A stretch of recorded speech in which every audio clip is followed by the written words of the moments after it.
G'day and welcome to my garage.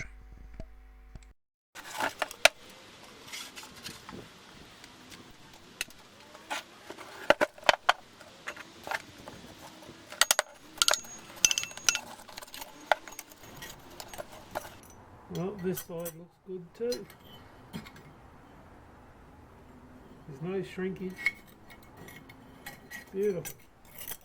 This gives me now 1, 2, 3 plates.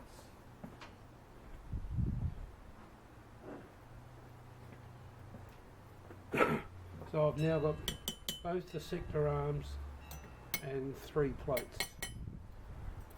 I still have to cast the worm crank,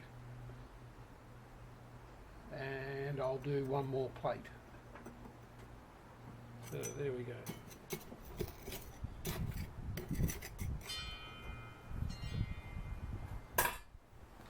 And then my furnace will need overhauling. It's getting pretty rotten.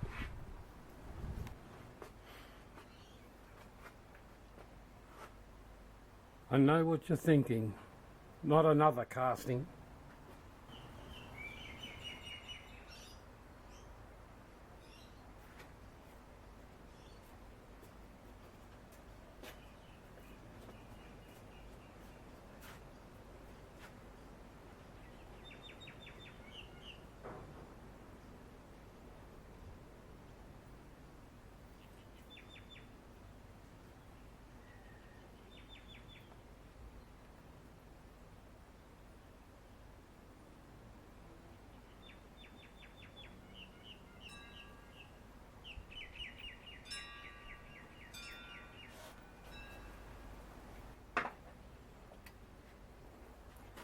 As I said, you're probably thinking, no, not another casting.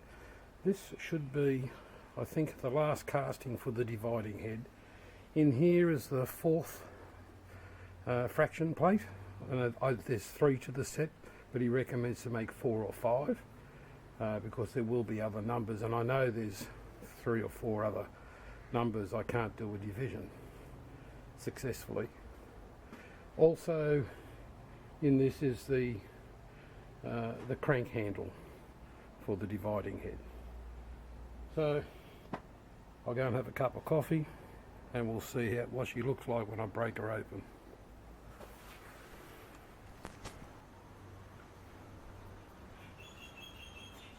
And let me break this out and we'll see what I've got.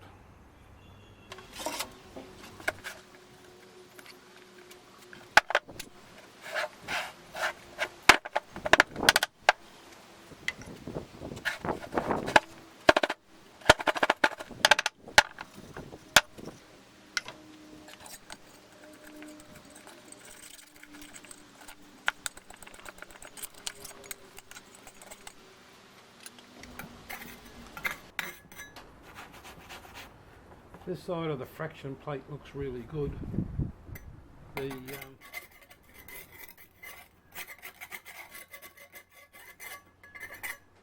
I didn't get real good definition in the crank handle, but that can easily be machined. Let's see what I've got in the top.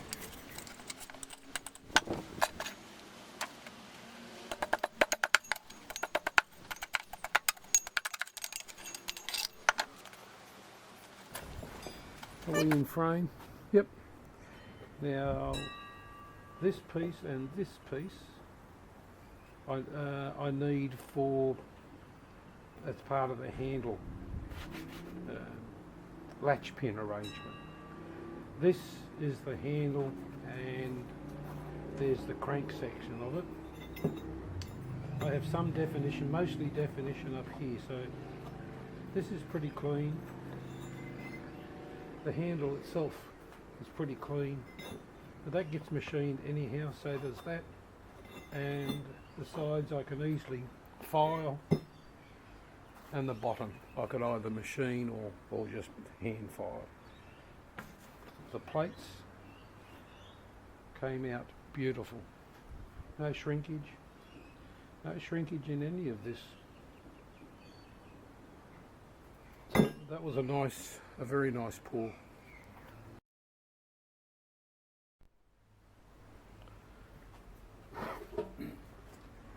There I go, talking to myself again. It's down to, what was it, 6.5.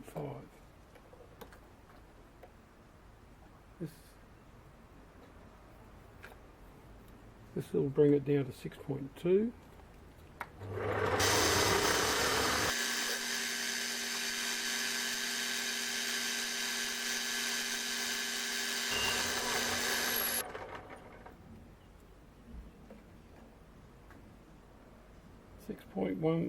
.14. Yeah, 6.1. I've got to take a little bit off there, square up this shoulder, and then polish this.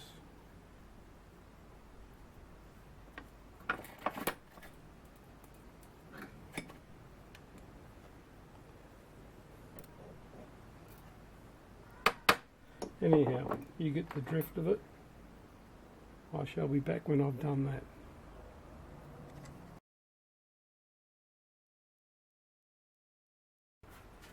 Well, I suppose I should have opened with this first, but better late than never. In the bottom right corner we have the latch pin. That's what was in the lathe. That's what was in the lathe. So we have a 3-inch section of quarter, an 1.25 section of 3/8, and a 5/8 section of 1/8. That's the pin.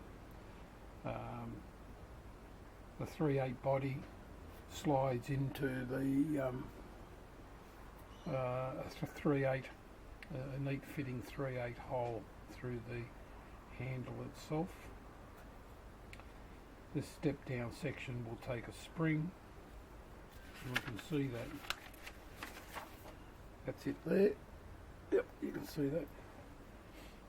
So that's the latch pin there. That's the 3/8 section, the 1/8 section, and then this is the quarter section with a spring.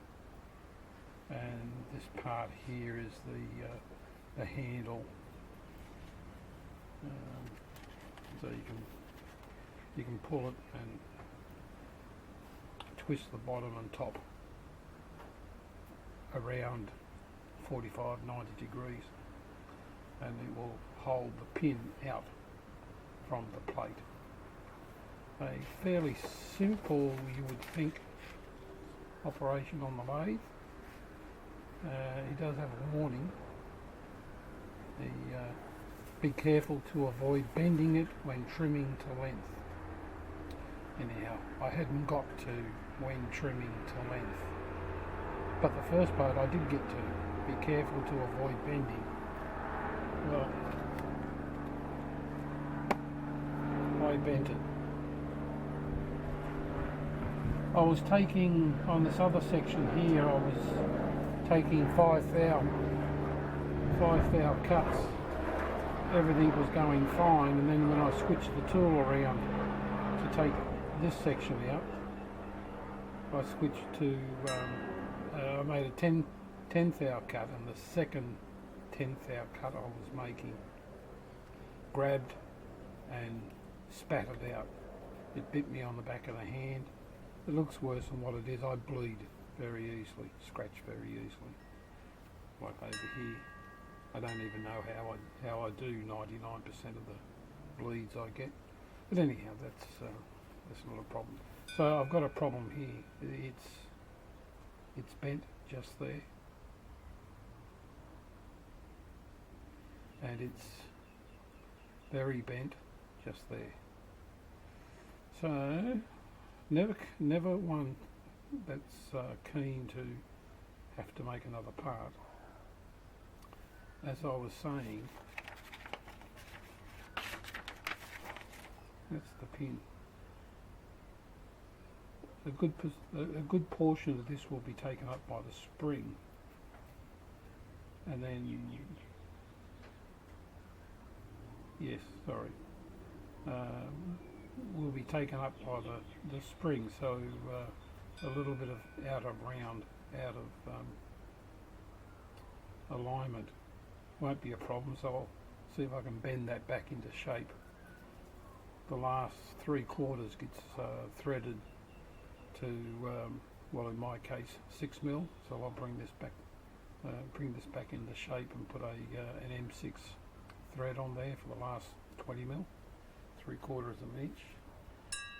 What I might do here is put this in the collet and get rid of that altogether. Drill it 5mm. I've got a 5mm rod. Drill it 5mm, glue that in, and then trim it off 20mm. We'll cut it to length first, and then stick it in there with a 20mm overhang and turn that down to 3mm.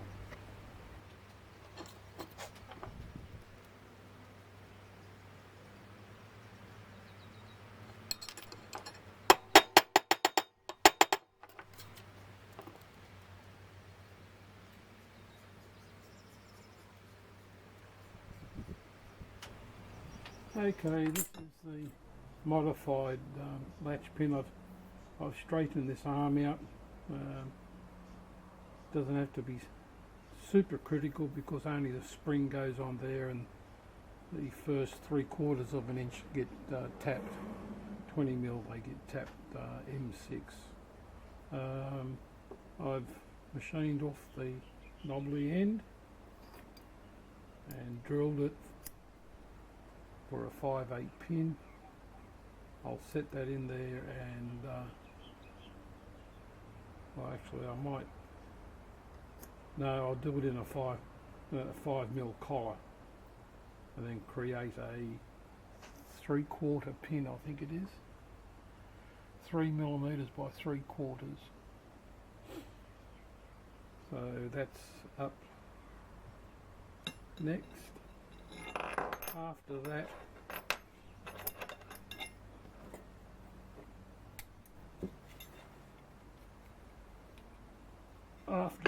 I will cut off the crank handle and a piece of stock, and that stock is for the latch pin retainer, this thing up here.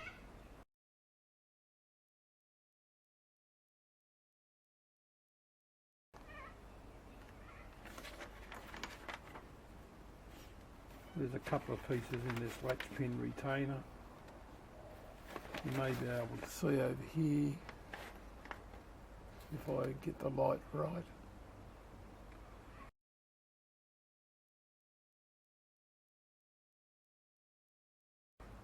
It's a two-piece, so bottom piece and the top piece, inner and outer. The bottom piece threads into the handle. The outer piece locks onto the threaded latch pin, so it's that way. And then it's the wrong one, it's that way. And then there's a spring underneath the lower one, so the lower one captures the spring inside the handle, held, sitting on the latch pin, and then comes through the lower latch pin retainer to the upper.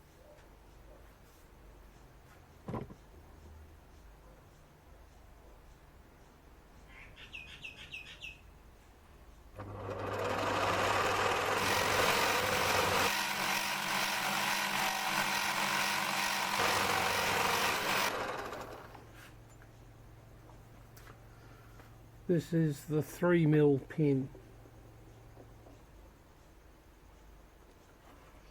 for the latch pin, and I've got 3.16.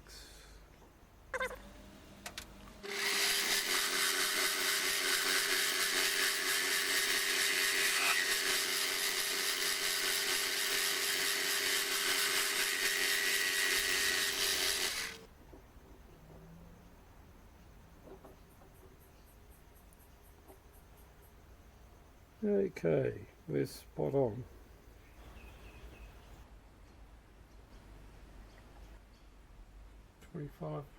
.2, 25.1, 24.7. A little bit thin at the top here, but that's okay. That's the handle.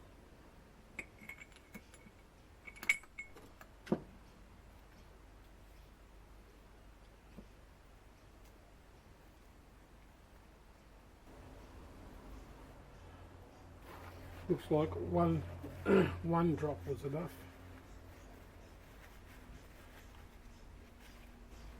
Still a little bit of hydraulic action going on. That's it.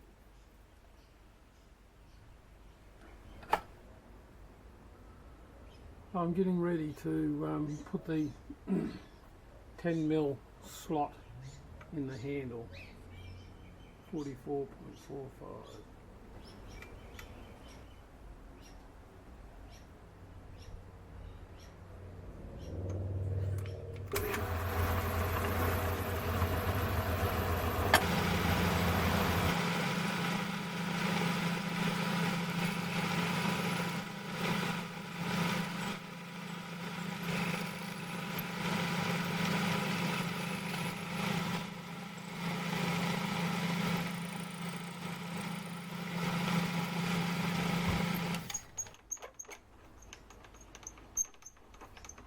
Okay, 10mm end mill.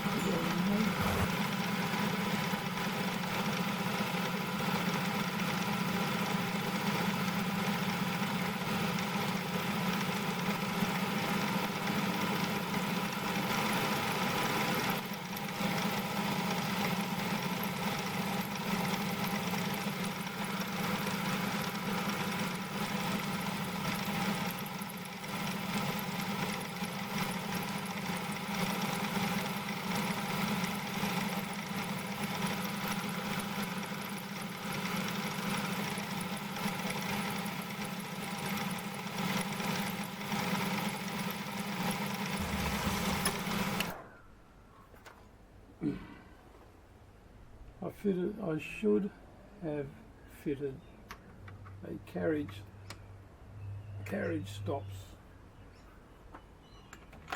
when I was at the other end. It doesn't matter, I know what the measurement is.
And now for the second stop.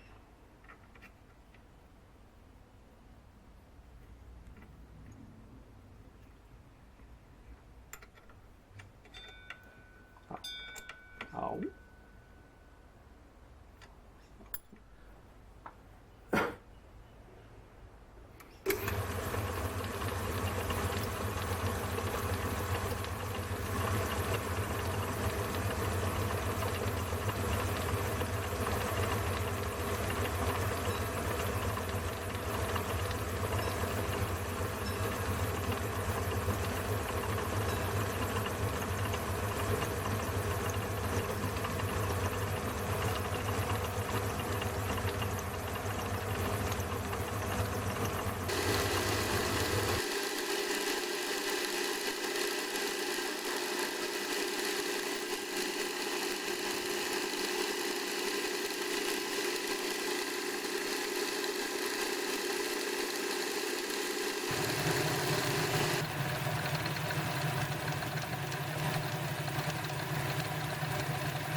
this is grapefruit.